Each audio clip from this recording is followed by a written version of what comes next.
So today we have a 2010, I believe it's a 10, Hyundai Santa Fe.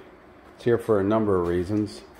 One reason is the rear wheels are cambered in, negative camber.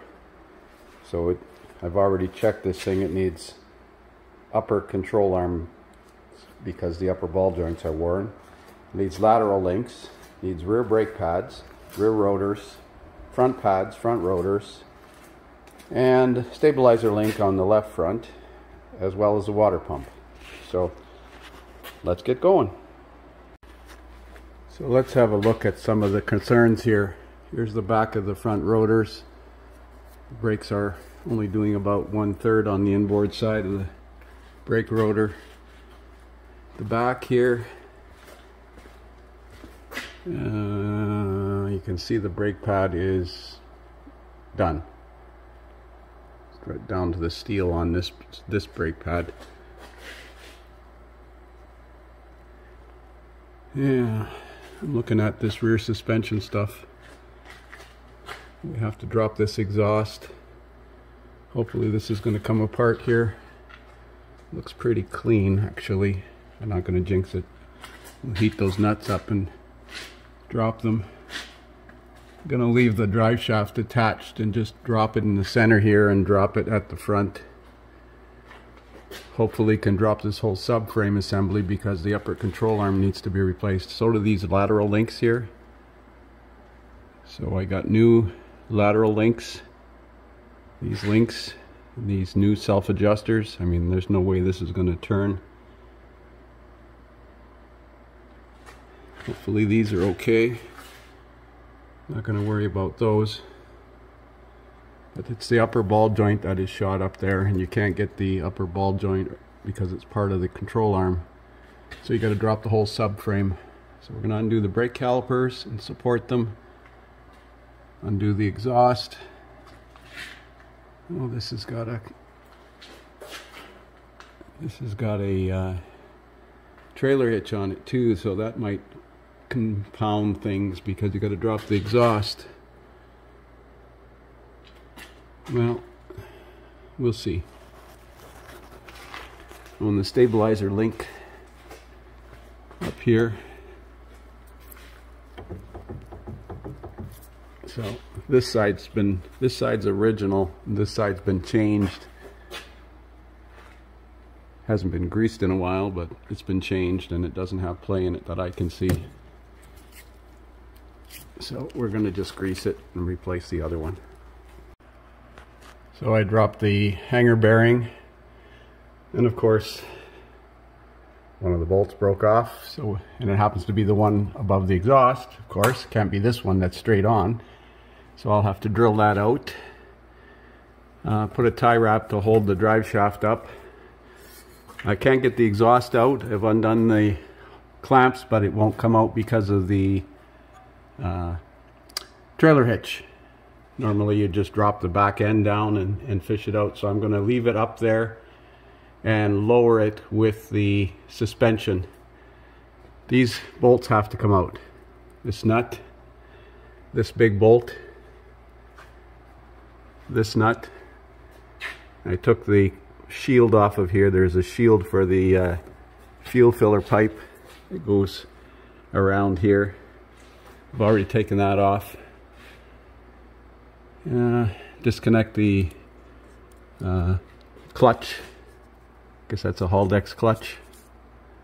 Disconnect that clutch and remove the wiring harness from that. We got to drop or undo the upper mounts on the shocks and take the calipers off. As I said, we got to do rear brakes anyways. So as expected, these links won't come out, so just cut them off with the Sawzall. I took the nuts off and I tried to drive them out. Not a chance. So if you cut them off first, it takes the stress off of them. I have on occasion cut this with a Sawzall and then peeled the outer steel part off and cut the rubber and heated it, but I've got new eccentrics, so we're just going to cut it up here with a Sawzall on both sides. Got to change those. Another problem as well, the upper bushing on this right side shock is, the bonding has come loose.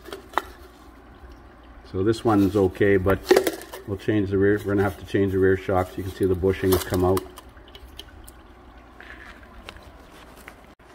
So I'm ready to start lowering the subframe. I already started actually. Took the 4 bolts out. Disconnect the ABS wires. We're going to let them go as long as possible. Might have to take this out to get a little bit of extra length. Disconnect the park brake cables because we're going to let them sag down as well. We're just going to lower this thing enough to get access to the upper control arm bolt so we can change it. Coil springs are going to come out. I got a tranny jack and a piece of 1-inch square tubing across here.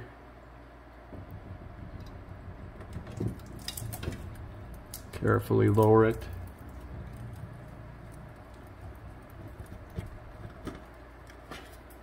Remember, the exhaust is interfering here, so I'm going to have to move this exhaust. So there's the suspension lowered just enough. You got enough room on the parking brake cable, and you know, make sure the ABS sensors, you're not getting them out of here, so don't bother trying to take them out. Unbolt them from the control arm. Now we can get at these upper bolts. Hopefully they're going to come out. The exhaust can stay there unless it's in my way, because I can't get it out of there because of this trailer hitch.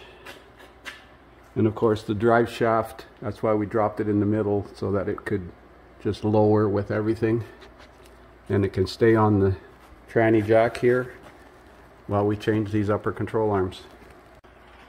So there's the left side installed. I'm doing the right side. As I said, I couldn't get this muffler out of here, but that's okay, it can stay there. You got to tighten these inner control arm bushing bolts with the suspension control arm at ride height, because they're bonded bushings, so they are going to be stressed when you pull it down. If you tighten them hanging, then they're going to be overstressed when you raise or lower the vehicle onto the wheels, and the bushings will fail prematurely. So we're ready to put this back in. It's a bit of a challenge to pry that down and push up on the wheel at the same time and reconnect that ball joint. So there's the rear suspension back together. Oh, I got to put these wiring harnesses up. Exhaust reconnected. Drilled and tapped that broken bolt. Put a new bolt in there. I had one broken bolt over here, so I put a self-tapper in there. So I just got to hook up these 2 harnesses for the, and I got to get new shocks.